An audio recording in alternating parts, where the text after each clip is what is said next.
In our last episode, you witnessed that plans can change when one crew member is totally knocked out, leading us a long way around to Phoenicia. Here the captain gained his former strength back again to make a big leap to the Algarve.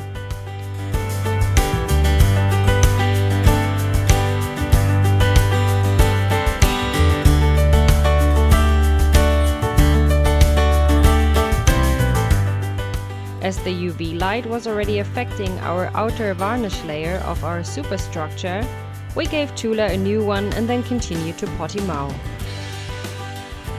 In this calm anchorage, we were happy to welcome our friends Julia and Jen from home for a few days, also exploring the stunning limestone coast of the Algarve. Wind and water had formed extraordinarily pretty coastal rock formations glowing in contrast to the super blue ocean water splashing upon the shores. A disgusting toilet leak over due to a broken non-return valve flooding our bilge with pee surprised us just before leaving Portimao. Well, there was someone who had to do the job, so tricking my sensible nose with citronella oil that I smeared under my nose, I was able to finish the job without fainting before Ilya returned with a spare part. More than ready, we bid Europe's coastline farewell, being blessed by favorable winds and almost no waves, until just before reaching La Graciosa on the Canary Islands. 4.5 days we were being accompanied by graceful and playful dolphins as well as bonitos day by day. Okay, kannst du mal übernehmen und ich mache mal Echolot an und bereite mir mal einen Nachkicker vor.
What do you think about this island so far? It is a desert island, like Lanzarote so far. Yeah, not so many plants here, but the weather is nice, sun is shining more or less, life is good. And I think there's some nice reefs here, if you have a look. Yeah. Very blue colors. Maybe a nice place for snorkeling. Maybe also a little bit surfing later when the wind picks up, hopefully. Hey Popeye! Hey Popeye! Hello! We left La Graciosa and we're going now to the southern anchorage somewhere, or to the south of the island Lanzarote. Yeah, we will drop the anchor just to see something else. Yeah, it's really windy outside, and there are these acceleration zones here on the island, so you have to really take care don't to crush your sails. But we have a little bit of a mainsail out and sailing 6.5, 7 knots. was a nice anchorage here at Playa Franchisa. Very nice. Even sheltered by very strong winds and from swell coming from the northeast. Gewoon voor de zee goed surfen. Wow, daar hängt ja Schneebeine drauf.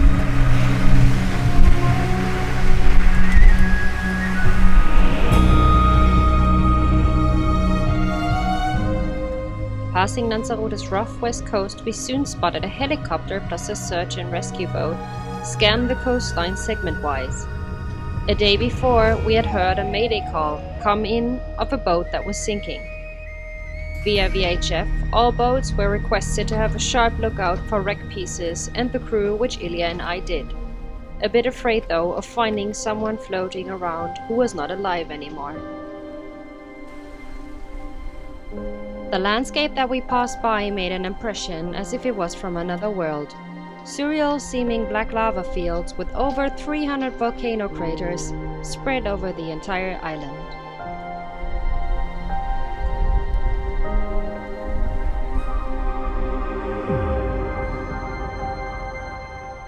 Still in the evening, the searchers had found nothing. The high swell coming in from the north the following days wouldn't make the operation any easier.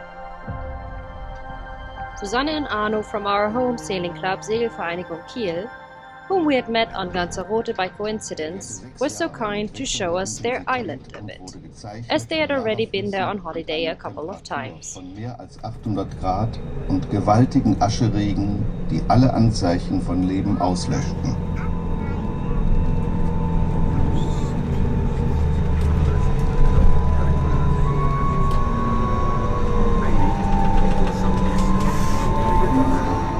Das größte bekannte Tier ist ein Aasgeier, der hier Girre genannt wird, der an einigen Kratern am Montaña del Fuego nistet.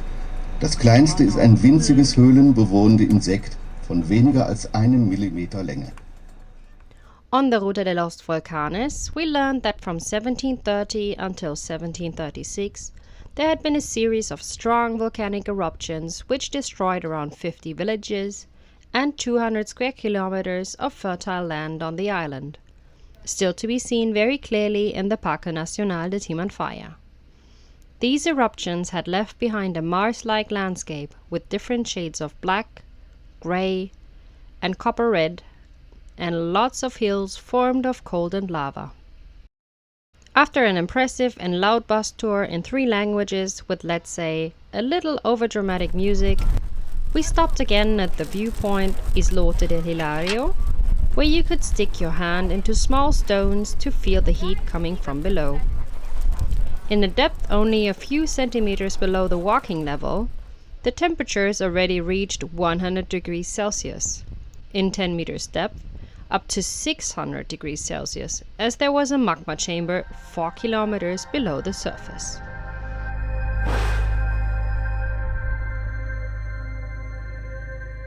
The next day we headed for Fuerteventura, taking Arno and Susanne with us on their first short cruise on the Atlantic Ocean. We were heading for the Isla de Lobos, but it was just so rolly. Cojalejo seemed a good alternative. Because we could only make a stop for 2 hours in the harbor with some security men telling us their boss had said no guest boats are berthing in this harbor over the weekend, we made the decision to head back to the Isla de Lobos, with me spending the night sleeping in the saloon because I got seasick in my front bed while anchoring in quite big swell coming from around the corner with force 6 at night.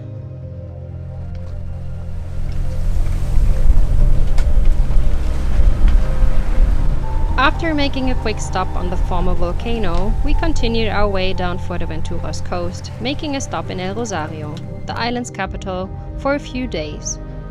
€9 per night was by far the cheapest we had ever paid for a berth. Apart from that, the city had a great supply of stainless steel we needed to construct our own Bimini mount, as we were dying for some cockpit shade in the hot sun. On my numerous tours with our kick scooter through the city to the according shops, I stumbled over some creative urban projects and designs.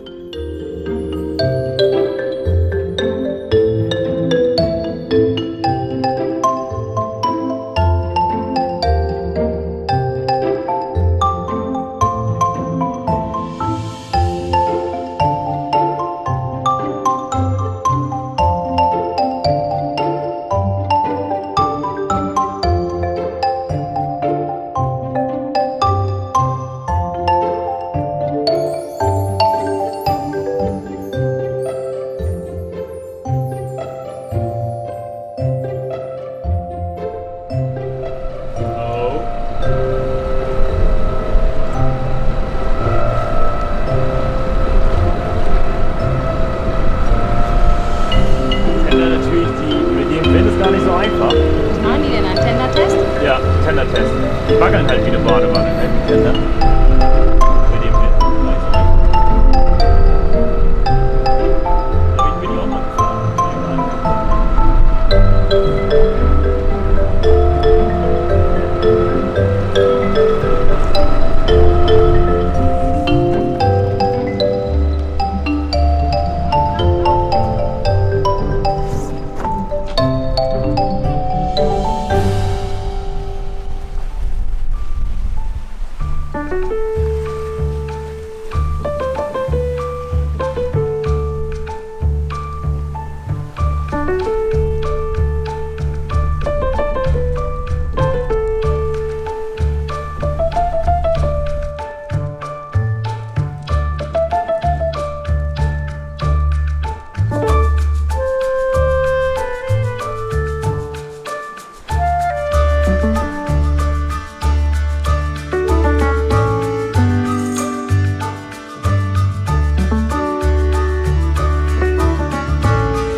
What a chaos inside the boat.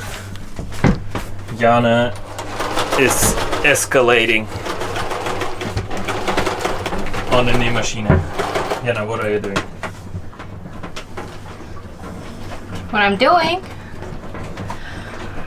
I am knitting our bimini out of all of the different pieces that we have, and to measure everything, and it is much more work than I had expected, and it's really hard to do this in a boat because we don't have so much space, and you have to measure the exact measures so it fits, and I have no clue what is going to happen, if it's going to look good or not, but I'm trying my best. By the way, this is my grandma's knitting machine. So she still is with us while being on the boat, which is really nice.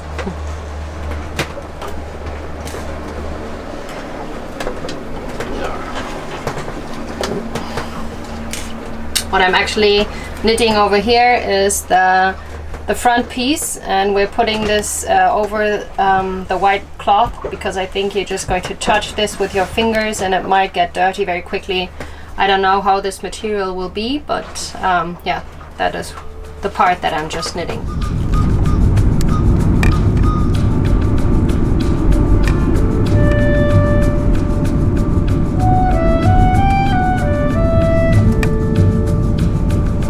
Gonna go, go, go!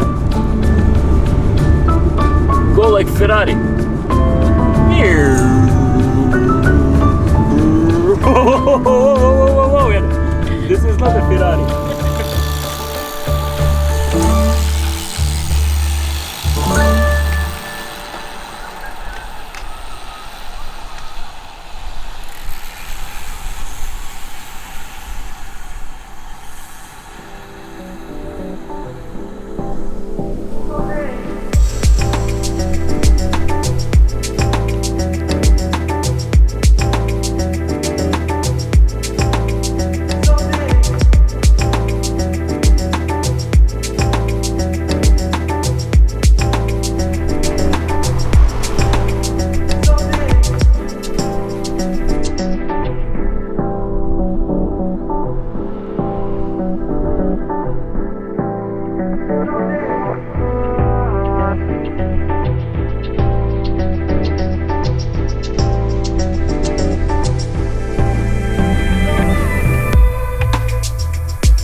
What you say about Gran Canaria?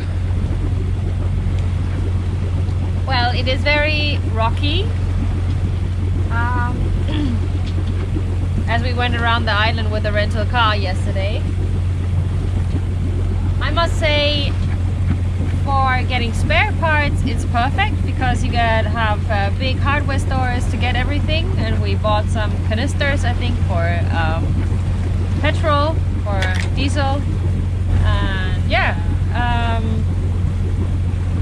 So there's everything you need on the island, but what we are really missing are, what we both think, I think, is the green part is just missing. We are just people who like it green, plants. Ilya said yesterday, if there are no plants, there are less animals, and it's true. You sometimes see a bird here or there, but otherwise, it's just a very harsh climate. A little bit more vegetation than on Lanzarote and Fuerteventura, but we are really looking forward to going to La Gomera, which is supposed to be more green.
Good.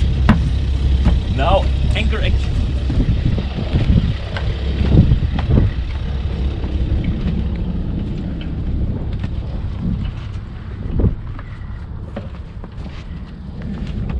So here we have our anchor winch. Of course, it's manually. Yeah, so each time we put the anchor up and go like this.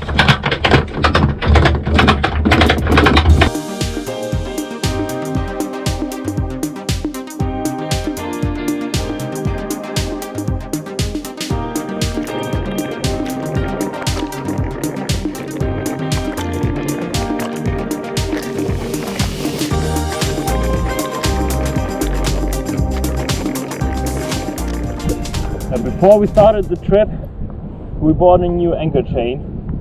It's way too heavy for our ship. It's a 10mm anchor chain, so it's always really hard to heave it up. But on the good side, we have never had some trouble with drifting anchor because it's so heavy.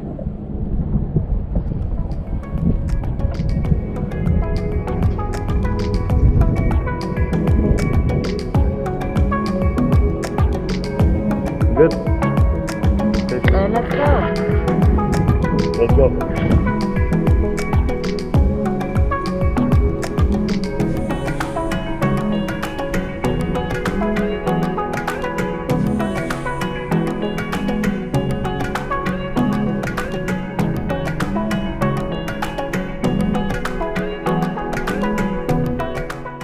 Thanks for watching, everyone. We hope you enjoyed being on board visiting La Graciosa, Lanzarote and Fuerteventura.